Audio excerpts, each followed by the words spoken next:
அப்பா பிதாவே, இந்த கால வேலைக்காக நன்றியோடு ஸ்தோத்தரிக்கிறோம். இதோ இன்றைக்கும் வெளிப்படுத்தின விசேஷத்தினுடைய 8ஆம் அதிகாரத்தை நாங்கள் தியானிப்பதற்கு நீர் எங்களுக்கு ஒரு கிருபை கொடுத்தபடியால் நன்றி. இதோ இந்த வேளையிலே இந்த வசனத்தை நாங்கள் ஆழமாய் தியானிக்க போகிறோம். வார்த்தைகளுக்கு நாங்கள் கட்டுப்படுகிறோம். வார்த்தைகள் எங்களை கட்டுப்படுத்தட்டும். வார்த்தைகள் எங்களை ஆளட்டும். வார்த்தைகள் தான் சத்தியம், அதுதான் உண்மை. இன்றைக்கு வெளிப்படுத்தின விசேஷம் 8ஆம் அதிகாரம் தான் உண்மை. முழுக்க 100% விசுவாசத்தோடு, நம்பிக்கையோடு, கீழ்ப்படிதலோடு வார்த்தைகளை நாங்கள் படிக்கிறோம். எங்களை ஏற்றுக்கொள்ளும். இந்த வார்த்தைகளை எங்களுக்கு போதித்தருளும். இயேசுவின் நாமத்தில் ஜெபங்களை எடுக்கிறோம் நல்ல பிதாவே.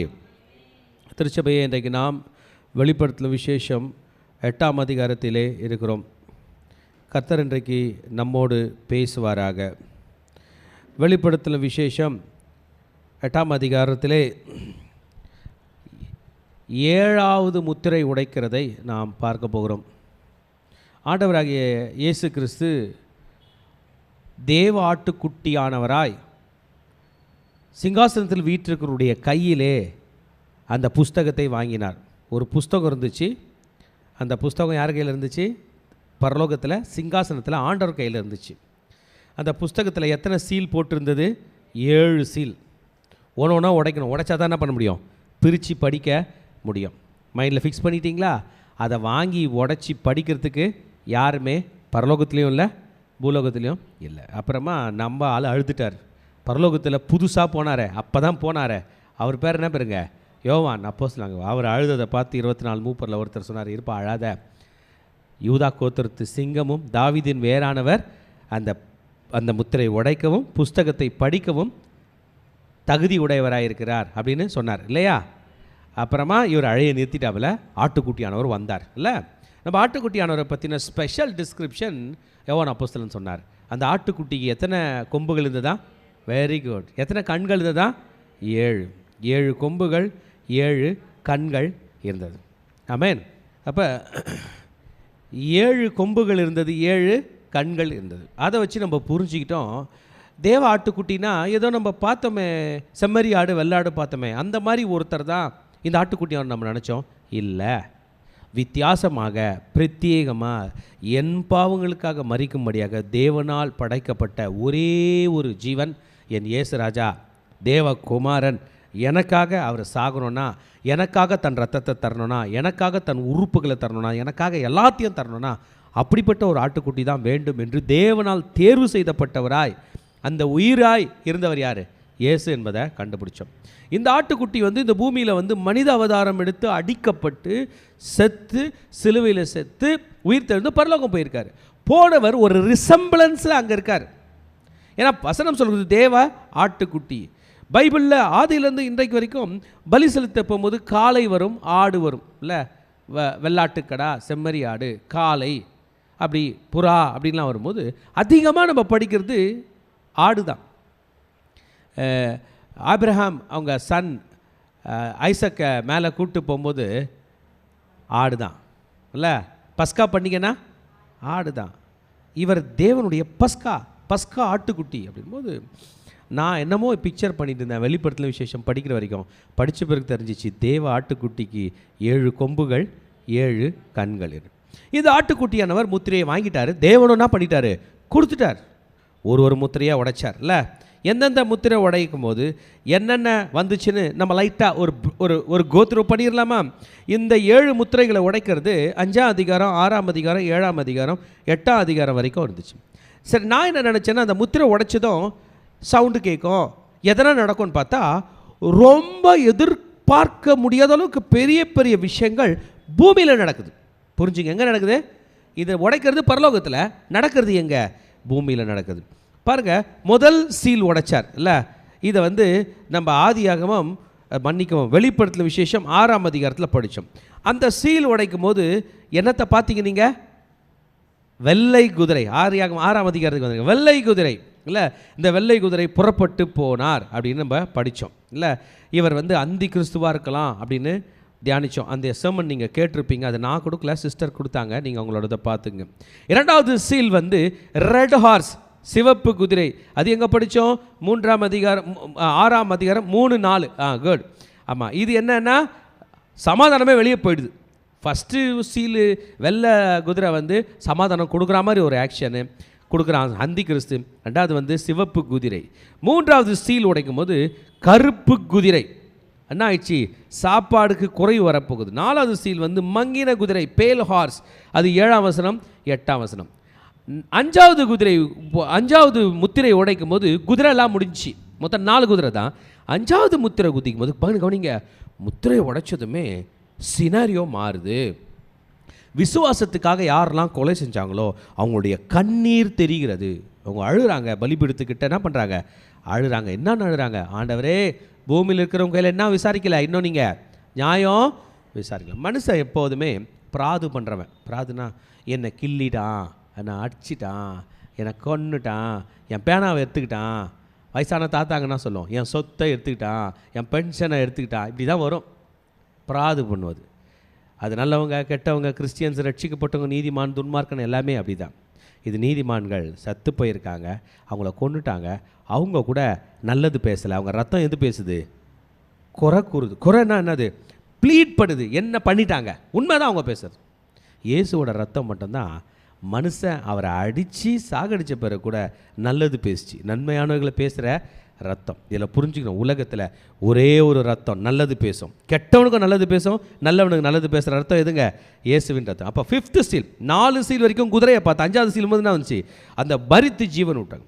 6ஆவது சீல் வரும்போது வானத்தில் பயங்கரமான மாற்றங்கள் உண்டாது. சூரியன் என்ன ஆயிடுச்சு? கருப்பாயிடுச்சு. நிலா என்ன ஆச்சு? ரத்தம் போல் மாறிடுச்சு. நட்சத்திரங்கள்லாம் பண்ணுது, விழ ஆரம்பிச்சிருச்சு. திருச்சபையே, நான் நட்சத்திரத்தை பற்றி சொன்னேன். உங்கள் கண்ணுக்கு ஒரு நட்சத்திரம் பகலில் தெரிஞ்சாலும் இருட்டில் தெரிஞ்சாலும் அது உங்கள் சூரியனோட பெருசு.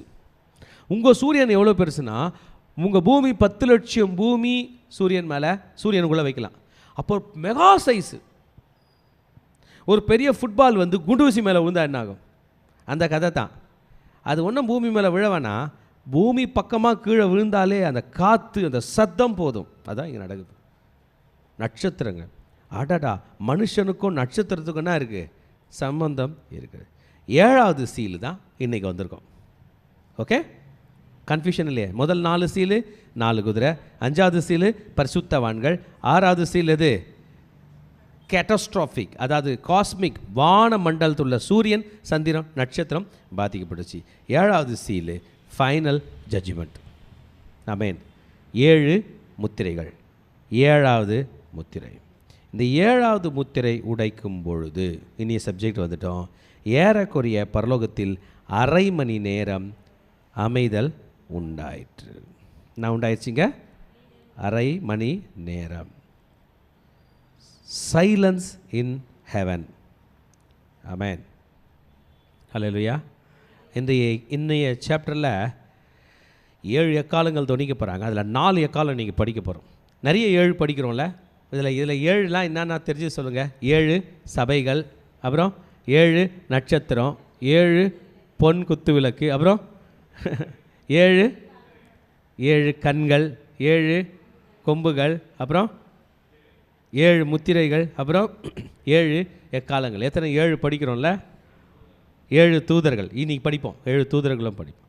ஓகே, இன்றைக்கு 7 எக்காலங்களில் 4 எக்காலம் நம்ம இன்றைக்கி படிக்க போகிறோம். இது எல்லாமே த ஜட்ஜ்மெண்ட் ஆஃப் காட். இன்றைக்கி ஜீசஸ் இந்த பூமியில் இருக்கும்போது மலை பிரசங்கம் பண்ணார்ல, அவர் பேசும்போது எக்கால சத்தம் போல் பேசியிருந்தாருன்னா எக்கால சத்தம்னு எழுதிட்டு இருப்பாங்க. நல்லா பேசினார், நார்மலாக பேசினார். மருவ மலையில் இருக்கும்போது நார்மலாக பேசினார். ஆனால் இன்றைக்கி இயேசு, யோவான் சொல்கிறார், வெளிப்படுத்தின விசேஷம் ஃபுல்லாக எக்கால சத்தம் போல் பேசுகிறாருன்னா, யோவான் பார்க்குற இயேசு அன்பினால் எல்லாரையும் அணைக்கிறவர் இல்லை. இது இந்த நேரத்தில் இயேசு நியாயம் பண்ண போகிறவராக இருக்க போகிறார். அல்லேலூயா. உலகம் இயேசுவை சிலுவையில் தொங்கி பாடுபடுக்கிறவராக தானே பார்த்துச்சு, சிலுவை நாதராக தானே பார்த்துச்சு. இல்லை, நியாயம் விசாரிக்க போகிறோம். ஆமென். முழு உலகத்தையும். இன்றைக்கு 4 எக்காலங்களை பற்றி படிக்க போகிறோம். ஆக நான் கொடுக்கிற தலைப்பு தேவனுடைய நியாய தீர்ப்பு துவங்கிவிட்டது என்பதாக பேச போகிறேன். முதல் பகுதியிலே த சீல் இஸ் லூஸ்ட். 7ஆவது சீல், லாஸ்ட் சீல் உடைக்க போகிறாரு. உடைச்சிட்ட பிறகு என்ன திறக்கும்? புஸ்தகம் திறக்கும். பாருங்கள், உங்கள் பைபிள் இருக்குது. 7 கட்டு போட்டிங்கன்னா 7 என்ன பண்ணோம்? அறுக்கணும். 1 அறுத்தீங்க, 2 அறுத்தீங்க, 3 அறுத்தீங்க, 4 அறுத்தீங்க. when he opened the seventh seal. 5ஆம் அதிகாரத்தில் சீல் உடைக்க ஆரம்பித்தவர் இன்றைக்கு 8ஆம் அதிகாரத்தில் தான் உடைக்கிறார். கடைசி சீல் உடைக்கிற வரைக்கும் எல்லாம் வெயிட் பண்ணோம். All are waiting. யார் யாரெல்லாம் இருக்கிறாங்க இந்த சீனை? யார் யாரெல்லாம் பார்க்குறாங்க? ஃபஸ்ட்டு யோவான் பார்க்குறார். அவர் கண் பார்வையில் தான் நம்ம பார்க்குறோம், ஏன்னா அவர் பார்த்துட்டு வந்து தானே எழுதினார். அப்போ யோவான் பார்த்தா யார் பார்த்ததா அர்த்தம்? நம்ம பார்த்ததா அர்த்தம். Very good. எல்லா கிறிஸ்தவன் மொத்த சர்ச்சும் உலகமே பார்க்குது. அவர் யோவானோட கண்ணில் தான் நம்ம பார்க்குறோம். பார்த்துட்டோமா? 144,000 பேர் யார் பார்க்குறாங்க? இஸ்ரவேலர்கள் பார்க்குறாங்க. எண்ணிக்கடங்காத 1000-10,000மான மக்கள் உயிர் தெழுந்தவர்கள் இருக்கிறார்கள். மிகுந்த பாடுகளுக்குள்ளே வந்தவங்க ஞாபகத்தை ஆட்டுக்குட்டியான ரத்தத்தினாலே தங்களை சுத்திகரித்து கொண்டவர்கள், வெளுத்தவர்கள் அங்கே இருக்கிறாங்களா? 1000-10,000மான தேவதூதர்கள், 4 ஜீவன்கள், கரெக்டு தானே? 24 மூப்பர்கள் எல்லாரும் இருக்கும் பொழுது 7வது சீல் உடைப்படும் பொழுது தேர் வாஸ் ஃபுல் சைலன்ஸ். மிகவும் நிசப்தம். ப்ரீத்திங் ஸ்பேஸ் என்று சொல்வார்கள். மூச்சு விடுறது கூட கேட்குது. ஆமென். அங்கே மூச்சு விடுறது ஏன்னா அங்கே யாரும் நாசியில் சுவாசிக்கிறவங்க அங்கே இல்லை, அவங்க ஆவியாக இருக்கிறாங்க. அந்த அளவுக்கு சவுண்டு, நிசப்தம். அமைதியாக இருந்தால் நான் நைட்டில் படுக்கும்போது கிளாக் சவுண்டு கேட்கும். கிளிக் கிளிக் கிளிக் கேட்குதா? ஃபேன் சவுண்டு கட்ட கட்ட கட்ட கட்டன்னு கேட்கும். பகலில் கேட்காது, நைட்டில் கேட்குது. ஏன்? நிசப்தம். இந்த நிசப்தம் அரை மணி நேரம். இந்த 4 ஜீவன்கள் என்ன சொன்னாங்க? இருக்கிறவரும் இருந்தவரும் வருகிறவருமாகிய சர்வ வல்லமையுள்ள தேவனாகிய கர்த்தர் பரிசுத்தர் பரிசுத்தர் பரிசுத்தர்னு ஓயாமல் சொல்லிட்டு இருந்தாங்க. 24 மூப்பர்கள் விழுந்து விழுந்து எழுந்துட்டு இருந்தாங்க. இது எல்லாத்துக்கும் ஸ்டாப் வருது. எல்லாரும் நிசப்தம். All were silent for half an hour. Amen. ஆமாம். 7 முடியும் போது நிசப்தம். ஏன்னா இந்த நிசப்தம், இந்த மௌனம், இந்த மௌன அஞ்சலின்னு சொல்லுவோம். நம்ம எல்லோரும் என்ன பண்ணுவோம்? யாரோ ஒருத்தர் இறந்துட்டாங்கன்னா ஒரு நிமிஷம் 5 நிமிஷம் எப்படி இருப்போம்? மௌனமாக இருப்போம். பார்த்துருக்கீங்களா? மௌனமாக இருப்பாங்க. Something wrong is going to happen. ஆமீன். கர்த்தர் வாழ வேண்டும் என்று படைத்த பூமியில் மரணமும் இருக்கிறது, அழிவும் இருக்கிறது, நியாய தீர்ப்பும் இருக்கிறது. இதனால் ஆண்டவருக்கும் ஒன்றும் இதில் வருத்தம் தான், தெய்வத்துவர்களுக்கும் வருத்தம் தான், எல்லாருக்கும் வருத்தம் தான். ஆனால் பூமி என்ன பண்ணுறது? கரெக்ட் பண்ணுமே அப்படின்ற ஒரு நிகழ்வு. ஆமேன். மௌனமான பிறகு பார்க்குறாரு. இப்போ தான் யோவானுக்கு பல இமேஜ் கிடையாது. நம்ம எப்படி கேமராவை இதை காட்டுவோம் அதை காட்டுவோம். அதோடைய கண்கள் பார்க்கும்போது திடீர்னு பார்த்தா 7 தூதர்கள் இருக்கிறாங்க. எத்தனை பேருங்க? 7 பேர் ஸ்பெசிஃபிக்காக வந்து நிற்கிறாங்க. நிறைய தூதர்கள் இருக்கிறாங்க. 7 பேர் ஒன்று. இப்போ நான் இருக்கேன், என் கூட பாடுறதுக்கு 7 பேரை கூட்டம் வந்தா நீங்கள் எண்ணிட மாட்டீங்க. 7 பேரை கூட்டம் வந்துட்டார் பாஸ்டர் பாட்டு பாடன்றது போல் 7 பேர். 7 கையில் என்ன இருக்குங்க? எக்காலங்கள் இருக்குது. யூத வரலாற்றில் எப்பொழுதும் ஒரு ட்ரெடிஷன் இருக்குமா, ஆண்டவருக்கு முன்னாடி 7 தூதர்கள் இருக்கிறாங்க, 7 தூதர்கள் இருக்காங்கன்னு வாய் வழியாக சொல்லுவாங்களாம். அது உண்மைதான் என்பதை இன்றைக்கு வேதம் சொல்கிறது. ஆமென். 7 தூதர்கள். தேர் were 7 ஏஞ்சல்ஸ். அவர்களுக்கு 7 எக்காலங்கள் கொடுக்கப்பட்டிருக்கும். இது இல்லாமல் ஒரே ஒரு தூதன் ஒருத்தர் வரப்போகிறார். ஒரு தூதன்லாம் எங்கெங்கே வராங்க? இது வரைக்கும் 2 முறை ஒரு தூதன் படிச்சிருக்கோம் என்னோட அண்டர்ஸ்டாண்டிங். ஒன்று ஸ்டார்டிங்லேயே படித்தோமே, கர்த்தர் ஆகிய இயேசு கிறிஸ்து தம்முடைய தூதனை அனுப்பி பாருங்க சீக்கிரத்தில் முதல் வசனம், சீக்கிரத்தில் சம்பவிக்க வேண்டியவர்களை தம்முடைய ஊழியக்காரருக்கு காண்பிக்கும் பொருட்டு தேவன் இயேசு கிறிஸ்துக்கு ஒப்பிவிட்டதும் இவர் தம்முடைய தூதனை அனுப்பி. ஒரு தூதன். 7 படித்தோம், 16 படித்தோம். இது எத்தனை? ஒரு தூதன். இப்போ திரும்பி யாரை பார்க்குறோம் இங்கே? வேறு ஒரு ஒன் ஏஞ்சல். இந்த ஏஞ்சல் கையில் என்ன இருக்கான் பாருங்க. இந்த ஏஞ்சல் கையில் தூபம் காட்டும் பொற்கலசம். ஒரு இமேஜ் போட்டிருப்பாங்க நினைக்கிறீங்களா? இப்படி பிடிச்சிட்டு இருப்பாங்க. இது தூபத்தை அப்படியே ஷேக் பண்ணிகிட்டே இருப்பாங்க. நம்முடைய பால் வில்பர் வர்ஷிப் லீடரோட ஒரு பாட்டு இருக்கும், I enter the holy of holies அப்படின்னு ஒரு பாட்டு இருக்கும். அந்த பாட்டு பாடும்போது வர்ஷிப் பண்ணும்போதே அந்த சிங்கர்ஸு அந்த டீம்லாம் கூட இந்த மாதிரி சென்சார்ஸ் வச்சுட்டு பண்ணுவாங்க. ஆமாம், இன்சென்ஸ் ஆண்டவருக்காக இந்த பரிசுத்த இந்த கோல்டன் சென்சார் வச்சுட்டு தூபம் காட்டிக்கொண்டே வர்ஷிப் பண்ணுவாங்க. பொற்கலசங்களை வைத்துக்கொண்டு கோல்டில் செய்யப்பட்டு. ஆக தூபம் போடுறது, காற்று போடுறது, புகை போடுறது, சாம்பிராணி போடுறதெல்லாம் இங்கேருந்து தான் வந்திருக்கு. ஆக்சுவலாக போட போனால் நம்ம தான் போடணும். நம்ம போடுறதில்ல, யார் யாரோ என்ன பண்ணுறாங்க போட்டுட்டு இங்கேருந்து வந்தது தான் பாருங்கள். அவன் கையில் தூபோசம் வச்சுருக்கான். மறந்துடாதீங்க, நம்ம போடலன்னு சொல்லாதீங்க, நம்ம தான் ஒரிஜினலான புகை போடுறோம். அது பேர் என்ன தெரியுமா? ப்ரேயர். சொல்லிட்டாங்க பாருங்கள் சிஸ்டர். அது பேர் என்ன பேர்? ப்ரேயர். சும்மா கொஞ்சம் சாம்பிராணி இல்லை, ஊதுவத்தி இல்லை, வத்தி இல்லை, கேண்டில் இல்லை, என்னதுங்க? ஒரிஜினல் தூப வர்க்கம், ஜபம். ஹல்லேலூயா. பிடித்து கொண்டு பலிபீடத்தின் படியிலே நின்றான். ஒரு தூதன் நிற்கும்போது சிங்காசனத்துக்கு முன்பாக இருந்த பொற்பீடத்தின் மேல் சகல பரிசுத்தவான்களுடைய ஜபங்களோடு செலுத்தும்படிக்கு மிகுந்த தூபவர்க்கம் அவனுக்கு கொடுக்கப்பட்டது. தூபவர்க்கம் கொடுக்குறாங்க, கூட என்ன ஆட் ஆகுது? ப்ரேயர். ரைட்டா? யார் யாரெல்லாம் தூபம் போட்டிருக்கீங்க? சாம்பிராணி எதனா போட்டிருக்கீங்களா? ரைட், எல்லாரும் போட்டிருக்கீங்க. என்னென்ன சேர்ப்பீங்க கூட?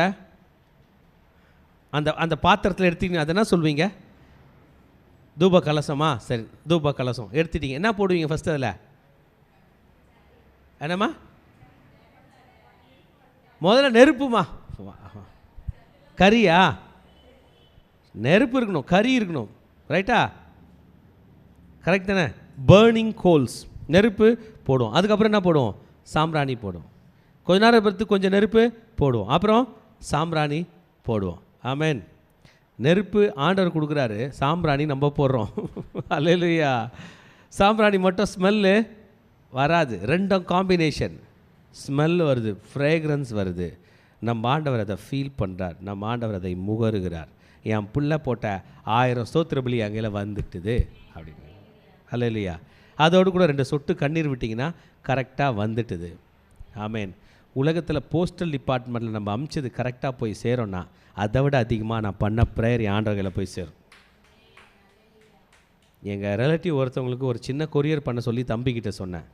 அவர் ஒரு நாள் அமிச்சார். அடுத்த நாள் காலையில் அவங்க ஃபோன் பண்ணுறாங்க. அடுத்த நாள் மார்னிங் ஒரு 11 o'clock போல் ஃபோன் பண்ணுறாங்க. வந்துருச்சு, சூப்பராக இருக்குது, ஃபோட்டோ வந்துருச்சுண்ணே. அந்த கொரியர் என்ன பண்ணிச்சு? போய் சேர்ந்துருச்சு. என்னோடய கொரியர் கூட போய் ஆண்டவர்களை சேரும். பரலோகம் இப்போ பேசுகிறதே என்னுடைய ப்ரேயரை தான், உங்களுடைய ப்ரேயரை தான். ப்ரேயரை விட்டுறாதீங்க திருச்சபையை. நல்லா ப்ரே பண்ணுங்கள், நிறைய ப்ரே பண்ணுங்கள், ரொம்ப நேரம் ப்ரே பண்ணுங்கள், அளவுக்கு அதிகமாக ப்ரே பண்ணுங்கள். எந்த அளவுக்கு தெரியுமா? சபைக்கு நம்ம லேண்டே வாங்கி பில்டிங்கே கட்டிகிட்ருப்போம், நம்மள உள்ள ப்ரேயர் டீம் ஜபம் பண்ணிக்கினே இருக்கோம். அப்புறம் கேள்வி பண்ணோம், இல்லைங்க சர்ச்சை கட்டிட்டாங்க, சரி விடு, அடுத்த சர்ச்சுக்கு ப்ரே ஸ்டார்ட் பண்ணுங்க. ஞானஸ்தான தொட்டி சேக்காடு சபையில் ரெடி பண்ணோன்னு எங்கள் குழந்தைங்க இப்போ வரைக்கும் ப்ரே பண்ணுகிறாங்க. நான் ஒரு நாள் அந்த ப்ரேயரை கேட்டேன், என்னதுமா இது ஞானஸ்தான தொட்டி பற்றி கேள்விப்படுது? இல்லைப்பா, தான் ஞானஸ்தான தொட்டி ஒழுகுது, ரிப்பேர் பண்ணணுங்களே. அது எப்பயோ பண்ணிட்டோமே, பண்ணி முடிச்சே 2 மாதம் ஆகுதே. சரி, கண்டினியூ பண்ணுங்கள். ஓஎம்ஆரில் ஆண்டவர் ஒரு ஞானஸ்தான தொட்டி தருவார். ஆண்டவருடைய ராஜ்யம்ன்றது கட்டப்பட்டு கொண்டே இருக்கிறது, அதற்கு முடிவில்லை. அவருடைய ராஜ்யம் பெரியது. இந்த மனுஷன், இந்த தேவதூதன் வருகிறான், எல்லாத்தையும் கொண்டு வருகிறான், பரிசுத்தவான்களுடைய ஜபங்களையும் வச்சுருக்கிறான். அல்லேலூயா. பரிசுத்தவான்களோட ஜபங்களோடு கூட புகை எழும்பி, கர்த்தரிடத்தில் எழும்பி, பிரிம்பு பலிபீடத்தில் உள்ள நெருப்பினால். நான் சொன்னல, நெருப்பு யார் தர்றது? ஆண்டவர். தூபவர்க்கம் கொடுக்குறது யார்? நம்ம. 5th verse பாருங்க. எடுத்து பூமியிலே கொட்டினான். ஐயோ, எல்லாருமே பூமியை தான் அட்டாக் பண்ணுறாங்க.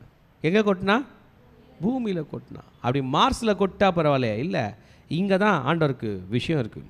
தேவனுடைய கூடாரம் இங்கே தான் இருக்குது, தேவனுடைய ஆலயம் இங்கே தான் இருக்குது. பூமியிலே கொட்டினான். The prayers of God's people are very powerful, more potential. They can clear out the mighty powers of the enemy. They can destroy the strongholds. சாத்தானுடைய எல்லா சதிகளையும் வலிமையானவைகளையும் ஒடித்து உடைத்து நொறுக்கக்கூடிய கிருபை பரிசுத்தவான்களுடைய ஜபங்களுக்கு இருக்கிறது.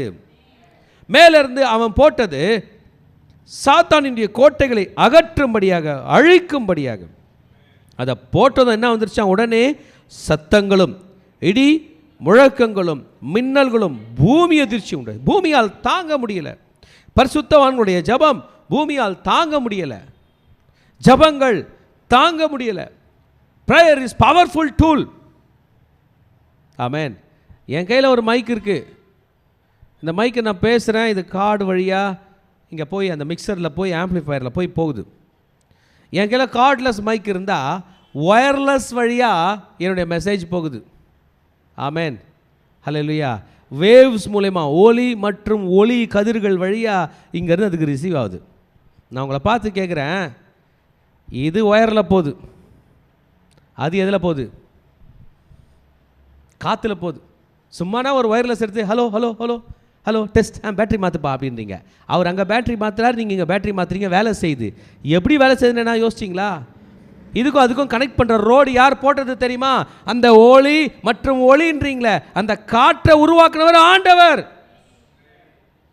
அந்த எலக்ட்ரோ மேக்னெட்டிக் ரேடியேஷன், அந்த மொத்த கதிர்களும் எலக்ட்ரோ மேக்னெட்டிக் ஸ்பெக்ட்ரம் படைச்சது ஆண்டவருங்க. உங்களுக்கு எனக்கு தெரில, சும்மா காற்றுல பரவிடுதுங்க. நான் இங்கே போடுவேன், ரிசீவர் ரிசீவ் பண்ணோம்.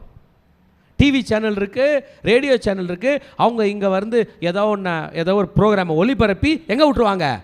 காற்றுல விட்ருவாங்க. நீங்கள் ஒரு ரிசீவர் வச்சு பிடிச்சிப்பீங்க. காற்றுல விட்றாங்களே, அது எப்படி இவர் கையில் வந்து சேருது? அது எப்படி நம்ம டிவிக்கு வந்து சேருது?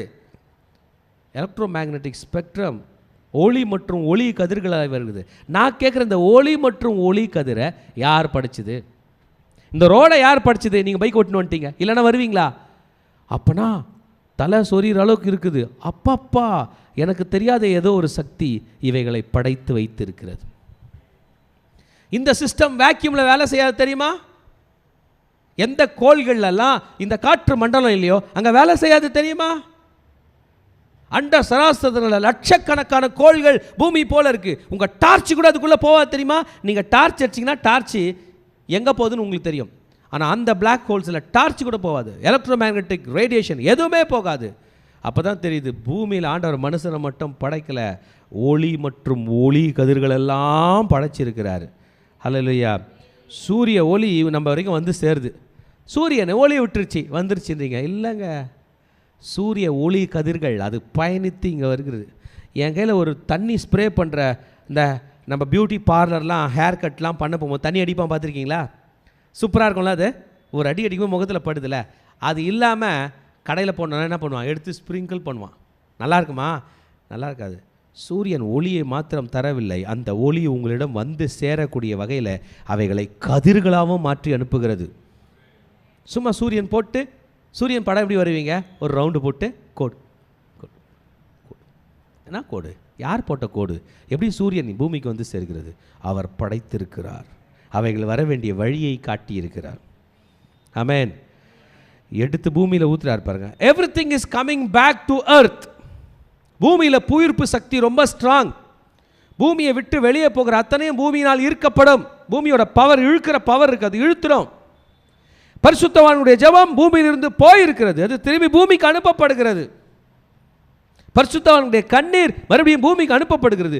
எந்த அளவுக்கு அக்யூமுலேட் ஆகாம இந்த ஜெபங்கள் இடி முழக்கங்களாகவும் சத்தங்களாகவும் மின்னல்களும் பூமி அதிர்ச்சியுமாய் மாறுகிறது. ஹல்லேலூயா. ஏழாவது முத்திரையை உடைத்த போது இவைகள் எல்லாம் நடந்து கொண்டிருக்கிறது. ஏழாவது முத்திரையை உடைத்தார், அவ்வளோதான், நிசப்தமாச்சு. ஹாஃப் அன் ஹவர் கழிச்சு வேறு சப்ஜெக்ட் ஸ்டார்ட் ஆயிடுச்சு. என்ன சப்ஜெக்ட் ஸ்டார்ட் ஆயிடுச்சிங்க? 7 தூதர்கள் இருக்கிறாங்க. இந்த 7 பேர் இன்னும் வேலையை ஸ்டார்ட் பண்ணல, எக்காலம் தொடிக்கலை, நின்றுக்கிறாங்க. அதுக்குள்ளே இன்னொரு தூதர் முந்திக்கிட்டார், அவர் வந்து இவைகளை செய்து கொண்டுக்கிறார். இப்போ பூமியில் பயங்கரமான சவுண்டு. நம்ம யோவான் எப்படி பார்க்குறாரு? இங்கே பாருங்க, எப்படி பார்க்குறாரு? இந்த பூமியிலையா? நம்ம ஏரோப்ளைனில் போனால் பூமியை எட்டி பார்ப்போமே, அப்படி பார்க்குறாரு. பூமி எதிர்ச்சியா இப்படி வருது? ஆமேன். அப்பொழுது 7 எக்காலங்களுடைய 7 தூதர்கள் எக்காலம் ஊதுகிறதற்கு தங்களை ஆயத்தப்படுத்தினார்கள். And now they prepared. இது வரைக்கும் நல்ல நியூஸே பூமிக்கு வரலை. ஏன்னா ஆண்டவருக்கு நல்ல நியூஸ் இங்கேருந்து போகல. நல்ல நியூஸு போகல. ஹெட் ஆஃபீஸ்க்கு நல்ல நியூஸ் போனால் தான் நாங்கள் வந்து சம்பளம் வரும். கெட்ட நியூஸ் போனால் ஆஃபீஸை மூட சொல்லிடுவாங்க. நல்ல நியூஸு போகல. நமக்கு ஹெட் ஆஃபீஸ் மேலே இருக்குது. நல்ல நியூஸ் என்ன தெரியுமா? ப்ரேயர். நல்ல நியூஸ் என்ன தெரியுமா? மனம் திரும்புதல். The best news which heaven could ever receive is, ரட்சிக்கப்படுகிற ஒரு பாவி, ஆண்டவரே நான் திருந்திட்டேன், என்னை மன்னிச்சிடும் ஒருத்தன் ப்ரே பண்ணான்னா அதான் குட் நியூஸ் பரலோகத்து. ஆமேன். முதல் சத்தம். நான் என்னுடைய 7th verse நான் வந்துட்டேன். முதலாவது தூதன் எக்காலம் ஊதினான். ஆமேன். அப்பொழுது படிக்கலாமா? ரத்தம் கலந்த கல்மழையும் அக்கினியும் உண்டாகி பூமியிலே கொட்டப்பட்டது.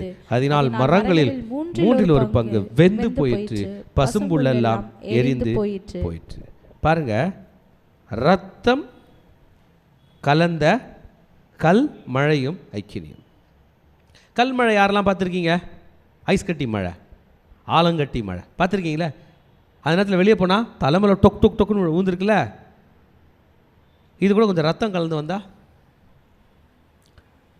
கூட நெருப்பு கலந்து வந்தா, யார் மேலே விழுந்ததோ அவங்க உயிர் வாழ முடியாது. அப்போ ஜனங்கள்லாம் ஓடி போய் வீடுங்களுக்குள்ளே ஒளிஞ்சு நிற்பாங்க. ஆனால் மரம் செடி கொடி போய் என்ன பண்ணாது? ஒளிஞ்சிக்காது. அது ஆகிடும், எரிந்து போய்விட்டது. ஆமேன்.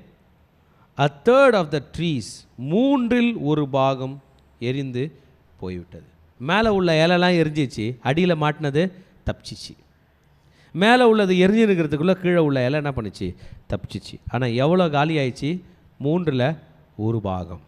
எல்லா பச்சை மரம், காட்டில், நிலத்தில், வீட்டில்.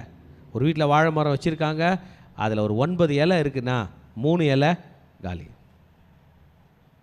ஒருத்தர் 1 ஏக்கர், ஒருத்தர் 3 ஏக்கர் லேண்டு வச்சுருந்தாருன்னா 1 ஏக்கர் லேண்ட் அளவுக்கு என்ன காலி? அந்த விவசாயம் காலி. இப்படி நடந்தது. 1 out of 3 was destroyed. Amen. Natural disaster இது, இயற்கையான ஒரு அழிவு. இயற்கைக்கும் நமக்கும் சம்மந்தம் இருக்குது. ஏன்னா நாமளே இயற்கை தான், நம்மளே ஆனவர் இயற்கையாக தான் படைச்சிருக்கார். நம்ம படைச்சது பேரெல்லாம் செயற்கை, நாம் ஒரு இயற்கை, நம்ம இயற்கையாக படைச்சிருக்கிறார். இயற்கைக்கு எந்த பாதிப்பு வந்தாலும் நாம் பாதிக்கப்படுவோம்.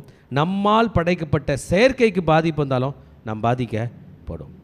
அதிக நேரம் நம்ம செயற்கையை நம்பி வாழுகிறோம், இல்லை இயற்கையை நம்பி தான் வாழ்கிறோம். இந்த கேமரா, ஃபோன் இல்லைன்னா நமக்கு பைத்தியம் பிடிக்குது. சோறு இல்லைன்னா உயிர் போயிடுது. இன்டர்நெட் இல்லைன்னா டென்ஷன் ஆகுது, இல்லை சுவாசிக்க காற்று இல்லைன்னா. So we are depend. நம் மனிதன் எதையெல்லாம் டிபெண்டாக இருக்கிறானோ அவைகள் அழிக்கப்படுகிறது. 8ஆம் வருஷத்தில் இது வரைக்கும் நீங்கள் கவனிச்சிங்கன்னா பைபிளில் இவ்வளோ பெரிய அழிவுகள் வரல. நோவா காலத்தில் ஒரு அழிவு, நோவா காலத்துக்கு பிறகு சோதோம் கொமோராவில் அழிவு, ஆங்காங்கே சில அழிவுகள். இது மொத்த பூமியும் அஃபெக்ட் பண்ண போகிறது. மொத்த பூமியிலும். அமெரிக்காவில் இதான் நியூஸ் இருக்கும், ஆசியாவில் இதான் நியூஸ் இருக்கும், ஆப்பிரிக்காவில் இதான் நியூஸு இருக்கும் என்று சொல்லுகிற அளவுக்கு ஒரு மாபெரும் பாதிப்பு. 2வது எக்காலத்துக்கு வருகிறோம். பெரிய மலை, a great mountain. எவ்வளோ பெரிய மலைன்னு தெரில, கடல் தான் பெருசு. பூமியை 4 பகுதிகளாக நீங்கள் பிரிப்பீர்கள் என்றால் அதில் 3 பகுதி கடல் தான் இருக்குது. நமக்கு ஒரு பகுதி தான் பூமி. ஆமேன். பூமியை ஒரு கேக், ரவுண்டு கேக் மாதிரி நினச்சிங்க. அதை 4 துண்டாக போட்டு ஒரு துண்டு தான் நீங்கள் எடுத்துக்கணும், மீதி 3 துண்டு தண்ணி. அந்த ஒரு துண்டில் தான் மனுஷன் இருக்கிறான். அந்த 3 துண்டுக்கு இப்பொழுது ஆபத்து. முதல்ல லேண்டில் உள்ள மரச்செடி கொடிகளுக்கு, பிறகு இதில் கடல். இந்த கடல் மீது பெரிய மலை போன்றது ஒன்று. எனக்கு இதை படிக்கும்போது எப்படி தோணுதுன்னா, யாரெல்லாம் வீட்டில் கோல்டு பிடிக்கும் போது ஆவி பிடிச்சிருக்கீங்க? எப்படி பிடிப்பீங்க? சுடு தண்ணி போட்டு லீஃப்லாம் போட்டு போத்திக்கிறீங்களே, அந்த சூடு தண்ணி கம்மியாயிடுச்சுன்னா என்ன பண்ணுவீங்க? திரும்பி சூடு பண்ணுவீங்களா? நீ சொல்லுமா. நான் பார்த்துருக்கேன், எங்கள் பாட்டி வீட்டில் அந்த அடுப்பு இருக்குல்ல, அந்த அடுப்பில் கருங்கல் இல்லை, அதையும் சேர்த்து சூடு பண்ணி வச்சுருப்பாங்க. நெருப்பு மாதிரி இருக்கும். கரெக்ட் தானேம்மா? ஆவி பிடிச்சிட்டே இருக்கும்போது தண்ணி சூடு குறைஞ்சிச்சுன்னா துருப்பன்ட்டு அந்த கல்லை பத்திரமா அந்த அதுக்குன்னு அதை பிடிக்கிறதுக்கு இருக்குல்ல, அதை பிடிச்சி எடுத்து தண்ணியில் போடுவாங்க. அப்படியே கொதிக்கும், எக்ஸ்ட்ரா தண்ணியில் போடுவாங்க, சூடு இன்க்ரீஸ் ஆகும். இன்னும் கொஞ்சம் அந்த தைலையில் போடுவாங்க. அந்த கல் அந்த தண்ணி டெம்பரேச்சர் என்ன பண்ணுமா? சூடு பண்ணுமா. ஏன்னா அந்த ப்ராசஸ் ஸ்டார்ட் ஆச்சு. அந்த மாதிரி கடலில் தூக்கி பெரிய மலை போன்ற ஒரு கல் போட்டால், நம்மளுடைய சின்ன பாத்திரத்தில் இவ்வளோ பெரிய கருங்கல் போட்டு அந்த சூடு அதிகரிக்கிறது போல், கடலில் இவ்வளோ பெரிய வானத்துலேருந்து கல்லை போட்டால் என்ன ஆகும்? கடல் கொதிக்கும், உயிரினங்கள்லாம் பண்ணோம், செத்து போயிடும். இப்போ தான் மனுஷனை தொடர ஷிப்ஸ் வேர் டிஸ்ட்ராய்ட். ஆமாம், நேவல் சிஸ்டம், நேவி, கடற்படை, கடலில் உள்ள கப்பல்கள் எல்லாமே naval system, total naval fleets. அது எதுக்கு எங்கே நிறுத்தியிருந்தாலும் அது பாதிக்கப்படுது. நீங்கள் ஒன்றை புரிஞ்சுக்கணும். அப்போஸ்தலன் அங்கே யோவான் இப்போ எங்கேருந்து பரமேறி போயிருக்காரு? பத்மு தீவு, மத்திய தரைக்கடலில், மெடிட்டரேனியன் சீல ஒரு பார்ட்டில் ஒரு மூலையிலேருந்து போயிருக்காரு. பார்க்குறாரு. அந்த கடலும் என்ன பண்ணப்பட்டிருக்கு? பாதிக்கப்பட்ட லைக் எ கிரேட் மவுண்டன். அவருக்கு சொல்ல தெரில, பெரிய மலை மாதிரி ஒன்று கடலில் போட்டுருச்சு. இவர் இங்கே பார்க்குறாரு, கடல். ஆமென். தேர்டு ட்ரம்பட், மூன்றாவது வருகிறது. எக்காலம் ஊதினான், அப்பொழுது ஒரு பெரிய நட்சத்திரம் தீவெட்டியை போல எரிந்து வானத்தில் இருந்து விழுந்தது. அது ஆறுகளில் 1/3 மேலும் நீரூற்றுகளின் மேலும் விழுந்தது. இது என்ன பண்ணுதுன்னா, நம்ம ராக்கெட் லான்ச் பண்ணுறோம்ல, பிள்ளைங்க விளையாட்டுக்கு தீபாவளி அப்போ ராக்கெட் கொளுத்துறீங்கல்ல, அது அப்படியே ஏறி போய் என்ன பண்ணோம், உஸ்ஸுன்னு விழும். சிலது 10 வெடி 20 வெடி, டப் டப் டப். சிலது மேலே போய் 3-4 வெடியே டப்புன்னு வெடிச்சு இன்னும் மேலே போய் இன்னொரு வெடி வெடிக்கும். அதுபோல் ஒரு நட்சத்திரம் எரிந்து கொண்டு வந்து எல்லா நல்ல தண்ணியிலும் விழுந்துச்சான். எத்தனை ஆறுகள் இருக்கும்? எல்லா நாட்டிலையும் பெரிய பெரிய நதிகள் இருக்குது. அதில் நைல் நதி பெரிய நதி. நம்ம ஊரில் என்ன இருக்குது? கங்கை இருக்குது, காவேரி இருக்குது, இண்டஸ், கேஞ்சஸ், பிரம்மபுத்திரான்னு நிறைய நதிகள் இருக்குது. அந்த நதிகள்லாம் இந்த நெருப்பு விழுந்தால் என்ன ஆகும்? அது போன்று ஒரு எக்ஸ்ப்ளனேஷன் இவர் சொல்லுகிறார். அது போட்டதும் என்ன ஆயிடுச்சா, தண்ணீர் எட்டியை போல கசப்பாயிற்று. அந்த தண்ணி குடித்ததும் மனிதர்கள் அநேகர் என்ன பண்ணிட்டாங்களா? செத்து போனார்கள். கசப்பு என்பது இயற்கையாக பாவக்கால அங்கே இங்கே வரலன்னா மனுஷன் அதை என்ன பண்ணக்கூடாது? சாப்பிடக்கூடாது. கரெக்ட் தானேங்க? ஆமேன். கரெக்ட் தானே? கரெக்ட் தானே? கசப்பாக இருந்தால் என்ன பண்ணக்கூடாது? சாப்பிடக்கூடாது. ஏன் ஏன் ஏன் பிட்டர் டேஸ்ட்டு? அந்த கசப்பே நீ என்னை சாப்பிடாதன்னு சொல்லுது. சிலது தான் வயிற்றுக்கு நல்லது, பாவக்காய், வேப்ப இலை, இப்படி தான். மீதி கஷ்டம்தான் என்ன பண்ணுவோம்? சாப்பிட மாட்டோம். Bitter means poison. Bitter says it is bad, இது கெட்டதுன்னு சொல்லுது. வேறு வழியே இல்லாமல் அந்த கசந்த தண்ணி என்ன பண்ணாங்க? குடிச்சிட்டாங்களா, இறந்துட்டாங்களா. கடலில் உள்ளது மீன்கள், மிருகங்கள் எல்லாம் நடந்துச்சு. இப்போ மனுஷனும் சாக ஆரம்பிச்சிட்டான். மனிதர்கள் என்ன சாப்பிட்டாங்க? It is an water born. தண்ணியில் வாட்டர் பார்னில் இன்ஃபெக்ஷன் வளர்ந்து நம்ம பார்த்துருக்கோம். வாட்டர் பார்னில் டேஸ்ட்டு மாதிரி மனுஷன் சாகிறது முதல் முறை ரெக்கார்டாக. இன்ஃபெக்ஷன்னா இன்ஃபெக்ஷன் போட்டிருப்பார். கசப்பு, எட்டியை போன்று கசப்பு அவர்களுக்கு வந்தது. 4வது எக்காலம் ஊதுகிறார். சூரியனே, சன் உங்களுக்கு எரியுது இல்லை? எரியுதா இல்லையா? சூரியன் எரியுதுங்க. லைட்டு இந்த எரியுது வேறு, அந்த எரியுது வேறு. இந்த எரியுதை நீங்கள் தொடலாம், அந்த எரியுதை தொட முடியாது. சூரியன் எரிகிற ப்ராசஸை நியூக்ளியர் ஃபியூஷன் என்று சொல்லுகிறோம். இந்த நியூக்ளியர் ஃபியூஷன், ஒரு நியூக்ளியஸும் இன்னொரு நியூக்ளியஸும் ஒன்றோடு ஒன்று இணைகிறதுக்கு தான் நியூக்ளியர் ஃபியூஷன். இது ஒன்றாய் இணைகிறது. ஹைட்ரஜன் ஆட்டம்ஸ் என்று சொல்கிற ஹைட்ரஜன்கள்லாம் ஒன்றா சேர்ந்து ஹீலியமாக மாறுது.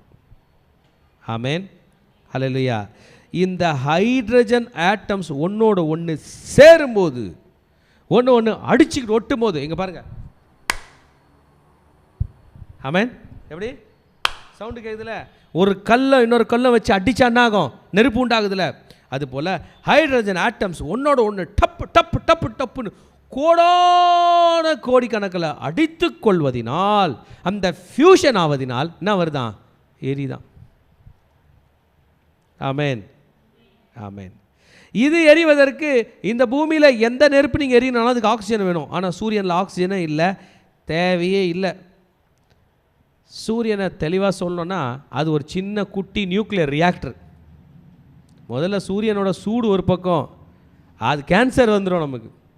சூரியன்லேருந்து வருகிற கதிர்களில் நம்ம பூமிக்கிட்ட வர கதிர்கள் அல்ட்ரா வயலட் ரேஸ்னு ஒன்று இருக்குது. அதை தான் நம்முடைய ஓசோன் லேயர் தடுக்குது. அதெல்லாம் கிழிஞ்சிச்சின்னு சொல்கிறாங்க. எனக்கு தெரில அது எப்படின்னு. இதெல்லாங்க சூரியன். இந்த சூரியன் 10 பில்லியன் ஆண்டுகள் வாழுமா. அதை நம்ம தமிழில் சொல்லணும்னா 100 கோடி வருஷம் வாழுமா. எத்தனை கோடி வருஷம்? 100 கோடி வருஷம். நம்ம ஊரில் எத்தனை கோடி பேர் இருக்கிறாங்க சொல்லுங்கள்? 130 கோடி பேர் இருக்கிறோம். ஒரு ஆளுக்கு ஒரு வருஷம். அத்தனை கோடி வருடம் இது வாழ வேண்டும். 10 பில்லியன் இயர். ஆமாம், அவ்வளோ ஃபியூவல் டேங்க் ரொப்பி வச்சுக்கிறார் ஆண்டவர். நம்மளே 100 கோடினா நம்ம 50-60 வருஷம் வாழறோம். நம்மளே கோடி வருஷம் வாழ்ந்துட்டு போனோம். கோடி கோடி ஆயுசு அவ்வளோ டேங்க் ஃபில் பண்ணி வச்சுக்கிறார். இது எங்கேருந்து எரிஞ்சு அடங்கிறது?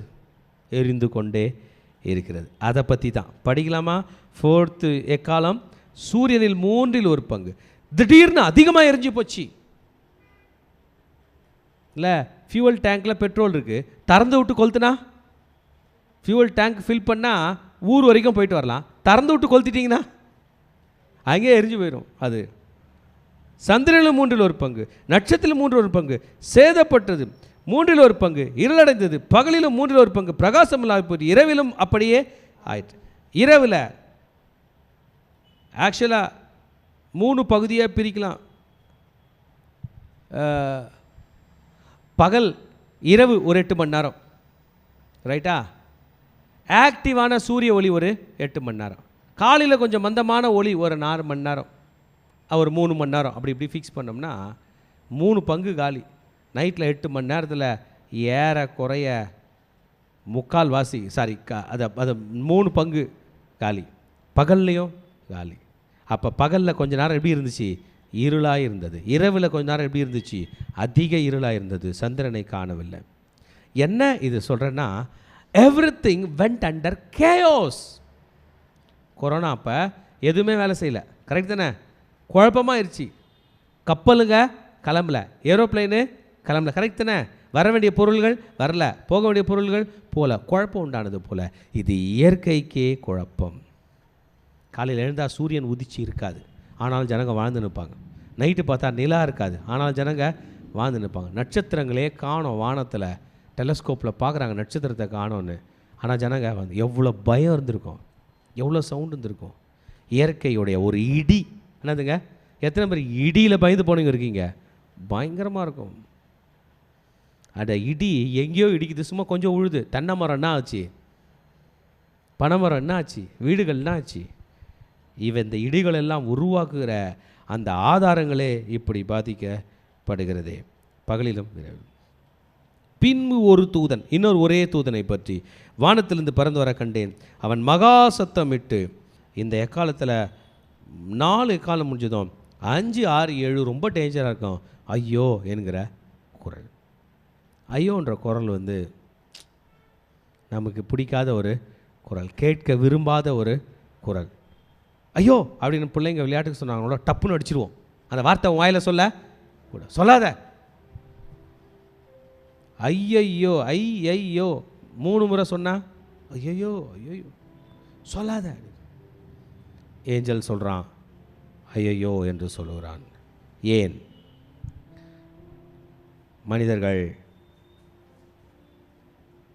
மனிதர்கள் கர்த்தரை தேடவில்லை. மனுஷன் ஆண்டவரை தேடலனா ஐயோ. பால் குடிக்கிற குழந்தை தன் தாயை விட்டு பிரிஞ்சிட்டா அதுக்கு ஐயோ. பிறந்த குழந்தை அம்மா விட்டு பிரித்தா ஐயோ.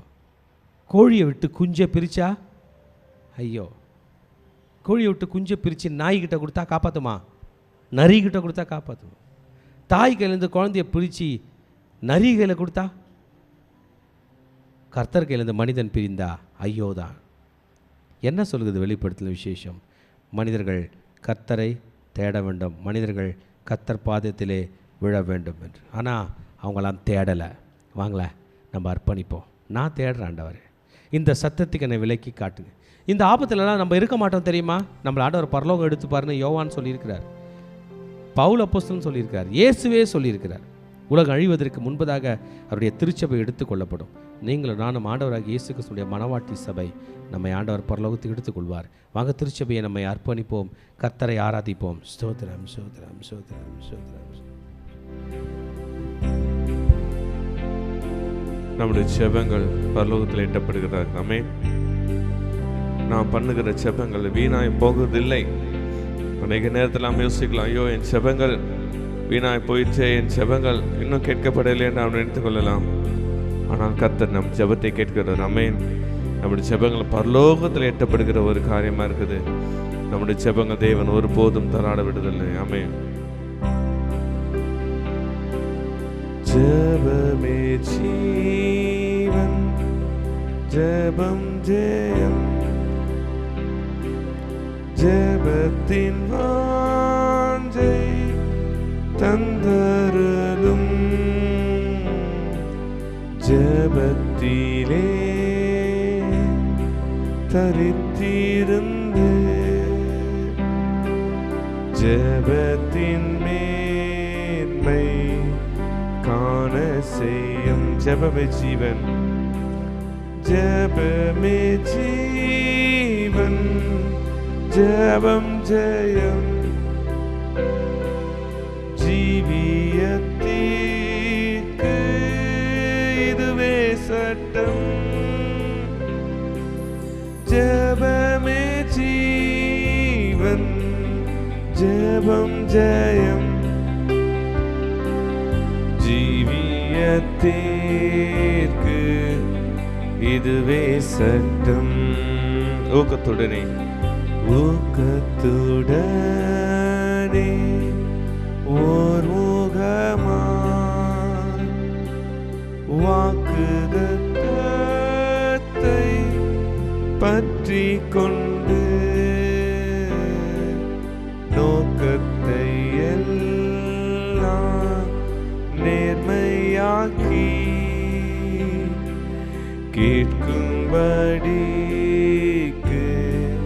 கிருபை செய்யும். ஜெபமே ஜீவன், ஜெபமே ஜீவன், ஜெபம் ஜெயம்.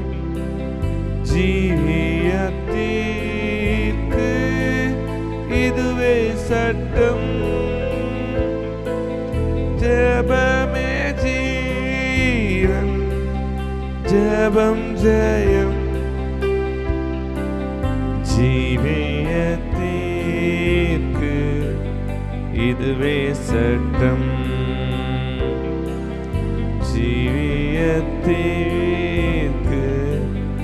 இதுவே சட்டம். சொல்லுமா, ஜீவியத்திற்கு, ஜீவியத்திற்கு இதுவே சட்டம். நான் கண்களை மூடி கர்த்தரை நோக்கி பார்க்கலாம். எங்கள் மகா இருக்கும் கிருபை நிறைந்த தகப்பனே அப்பா, நீர் ஜெபத்தை கேட்கிறவரே மாம்சமான யாவடத்தில் முடித்தல் தகவல் வரக்கடல் சொன்னது போலப்பா, ஜெபத்தை கேட்கிறேன் எங்களை பிதாவின் நன்றி ஸ்தோத்திருக்கிறோம். இதுவரை எங்களோட நீ பேசினேன் நசுவாடனே, இனிமேலும் பேச விடமா ஜெபிக்கிறோம். மாத்திரம் கூட இருங்க, வழி நடத்த மேலப்பட்ட பெரிய காலம் ஏசுஞ்ச நல்ல பிதாவே, ஆமென். வெளிப்படுத்தின விசேஷம் 8ஆம் அதிகாரம் 1ஆம் வசனம். அவர் 7ஆம் முத்திரையை உடைத்த போது பரலோகத்தில் ஏறக்குறைய அரை மணி நேரம் அளவும் அமைதல் உண்டாயிற்று. 4ஆம் வசனம். அவர் 7ஆம் முத்திரையை உடைத்த போது பரலோகத்தில் ஏறக்குறைய 4 மணி நேரம் உண்டாயிற்று. பரிசுத்தவான்களுடைய ஜெபங்களோடும் செலுத்தப்பட்ட தூபகத்தின் புகையானது தூதனுடைய கையிலிருந்து தேவனுக்கு முன்பாக எழும்பிற்று. நம்ம இன்றைக்கு பார்க்குறோம், அந்த 7ஆம் முத்திரை உடைத்தோடனே பரலோகத்தில் அரை மணி நேரம் அமைதல். ஏனென்றால் அது ஜெபத்தை கேட்கிற நேரமாக இருக்கிறது. ஆமென். நம்ம 2-3 அதிகாரம் முன்பாக பார்த்தோம், அநேக பரிசுத்தவான்கள் இரத்த சாட்சியாக மரித்தவர்கள், நீங்கள் எப்போ எங்களை நீதிக்காக நீ ஜெபத்தை கேட்க போறீங்க ஆண்டவரேன்னு சொல்லிட்டு முறையிடுவாங்க. அப்போ இது கர்த்தருடைய பதில் அளிக்கிற நேரமாக இருக்கிறது. அந்த இரத்த சாட்சிகளை மரித்தவருடைய ஜெபத்தை கேட்டு கர்த்தர் பதில் கொடுக்குற நேரமாயிடுச்சு. அந்த முன்னாடி ஜெபித்தவரோட அப்போ நினச்சிருக்கலாம், ஐயோ ஆண்டவர் நீதி செய்ய மாட்டாரோ, நியாயம் செய்ய மாட்டாரோ, என் ஜெபங்களெல்லாம் வீணாகி போயிடுச்சு என்று. ஆனால் கர்த்தர் ஒரு நாளை நியமித்தார். ஆமென். 7ஆம் முத்திரை உடைத்த போது கர்த்தர் தன்னுடைய ஜெபத்தை வெளிப்படுத்தி தேவன் கிரியை செய்கிறார். ஆமென். இன்னைக்கு கூட நம்ம நினச்சிருப்போம், அநேக காரியங்கள் ஜெபம் செய்து கொண்டு இருப்போம். ஐயோ இன்னும் என் ஜெபம் கேட்கப்படவில்லையே, கர்த்தரின் ஜெபத்தை மறந்துட்டாரா, இல்லை ஜெபம் என் பரலோகத்துக்கு போச்சா? இல்லையே, இல்லைங்க. ஆமென். நம்முடைய ஜெபத்தை கேட்கிற ஒரு நாள் வந்து கொண்டு இருக்கிறது. ஆமென். நம்ம ஜெபத்தை கேட்டு தேவன் பதிலளிக்கிற நாள் வந்து கொண்டு இருக்கிறது. நம்முடைய ஜெபத்துக்கு கேட்டு தேவன் பிரதிச்சயமான பலனை அளிக்கிற நாட்கள் வந்து கொண்டு இருக்குது. நம்முடைய ஜெபங்கள் வீணாய் போகவில்லைங்க.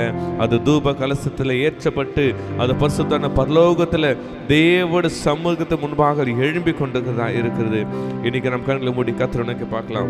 ஒரு நம்ம சோர்ந்து போய்க்கலாம். அப்பா, அந்த பரிசுத்தவான்கள் ஆண்டவர் கூப்பிடுறதுல, ஆவியானவரே ஏப்பா நீங்க இருக்கீங்களாப்பா, ஏன்பா என் ஜெபங்கள் ஒன்றும் கேட்கப்படலை அப்பா, நீதிமான் அப்பா தாழ்ந்து போகிறான், துன்மார்க்கன் தான் செய்து கொண்டு இருக்கிறான் அப்பா, எங்களுக்கு நீங்க எப்பப்பா நீதி செய்வீங்கன்னு கேட்டுக்கிற ஆண்டவர் அன்றைக்கு அமைதியாக இருந்தது போல தான் இருந்தது.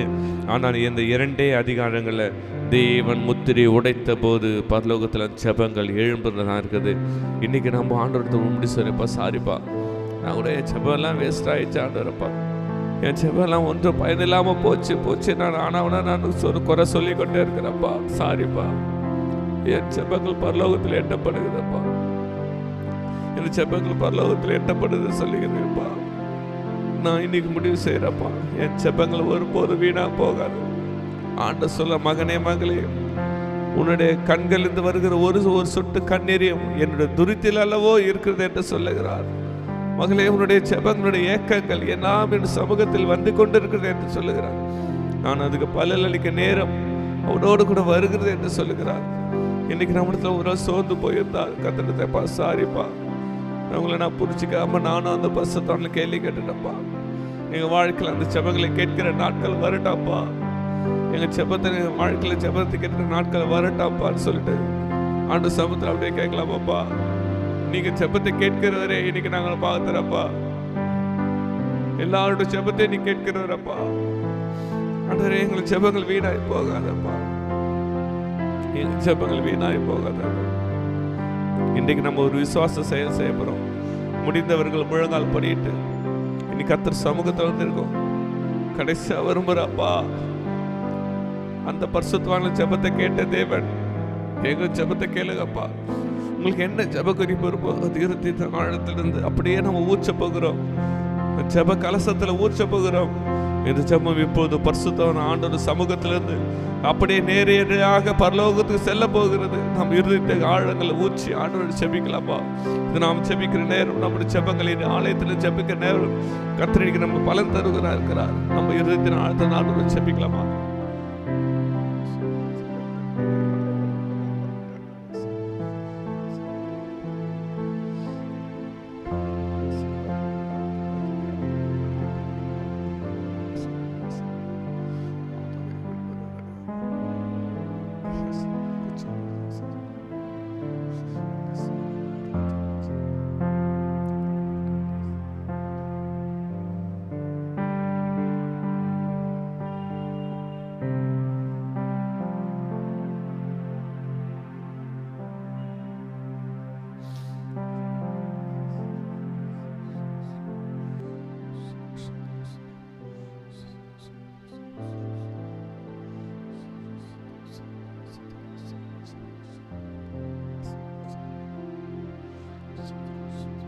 ஜெபிக்கலாம்.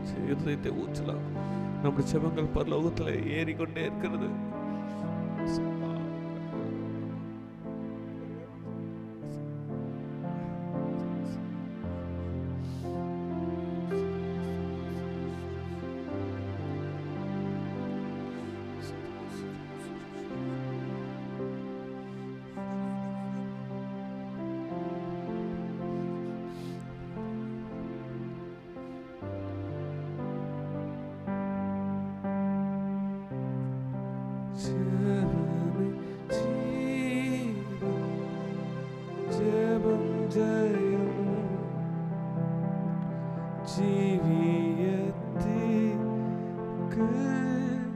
இதுவே சட்டம், ஜெபமே ஜீவன், ஜெபம் ஜெயம், ஜீவியத்திற்கு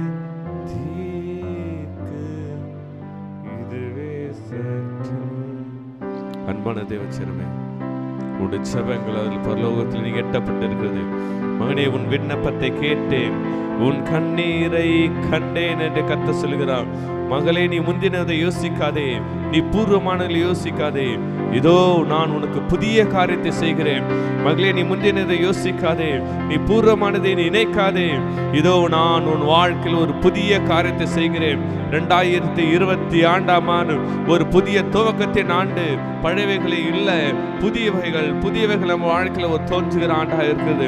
என் அன்பின் தகப்பனப்பா, இயேசுவின் நாமத்தினால தகப்பனே, நாங்கள் இதுவரை நாங்கள் சுமந்த அவமானங்கள், நிந்தைகளுக்கு பதிலாக தகப்பனே, எங்கள் 2022 பதில் தர ஆண்டாய் மாறப்போற கிருபைக்கு நன்றி சொல்லுகிறோம். இயேசுவின் நாமத்தினாலே இந்த 2025 ஜெபங்கள் அது கேட்கப்பட்டுட்டாப்பா. இன்னைக்கு எப்படி உங்க சமூகத்தில் எட்டப்பட்டுச்சோ அதே மாதிரி எங்க சமூகத்தில் உங்க சமூகத்தில் எட்டப்பட்டதுக்காக கிருபைக்கு நன்றி சொல்லுகிறப்பா. வந்த ஒருவரோட மாறாத பிரசனம் கூட இருப்பா. இன்னைக்கு நாங்கள் வீட்டுக்கு போகும்போது அண்ணால் அன்னைக்கு தேவாலயத்தில் ஊற்றி விட்டால் அதன் பிறகு அவள் முகம் துக்கமுகமாக இருக்கவில்லை சொன்னது போலப்பா. ஜெபத்தை உங்கள்கிட்ட ஊற்றிட்டோம், அது உங்கள் சமூகத்தில் வந்து எட்டிட்டு நாங்கள் விசுவாசிக்கிறப்பா. நாங்கள் சமாதானத்தை போகிறோம், நாங்கள் நிச்சயத்தோடு போகிறோம். கிருபை பிரசன்னம் ஆளுகை கொடுத்துட்டோம். நீ மாத்த கிரியை செய்யுங்க, பெரிய காலம் செய்யுங்க. ஏசுக்கு சொச்ச நல்ல பிதாவே, ஆமேன். Hallelujah, hallelujah.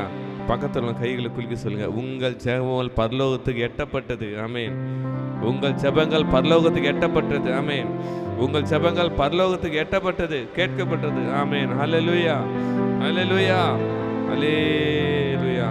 ஷாலோம், ஷாலோம், ஷாலோம். கர்த்தர் தாமே ஆசீர்வதிப்பாராக. மாநில இதோடு முடிகிறது. கர்த்தர் தாமே ஆசீர்வதிப்பாராக. கடைசி ஆசீர்வாதத்துக்கு நேராக கைகளை விரித்துக் கொள்ளும். ஈவரக்கா அடோனாய் வயீஷ்மரக்கா யா ஏர் அடோனாய் பனவ் அல்லக்கா விஹுனக்கா ஈஷா அடோனாய் பனவ் அல்லக்கா வயசம் லக்கா ஷாலோம், வயசம் லக்கா ஷாலோம். கர்த்தர் உன்னை ஆசீர்வதித்து காக்க கடவர். கர்த்தர் தன் முகத்தின் மேல் பிரகாசிக்க பண்ணி உன்மேல் கிருபையா இருக்க கடவர். கர்த்தர் தன் முகத்தின் மேல் பிரசன்னமாக்கி உனக்கு சமாதானம் கட்டளையிட கடவர். ஹல்லேலூயா, ஹல்லேலூயா, ஹல்லேலூயா.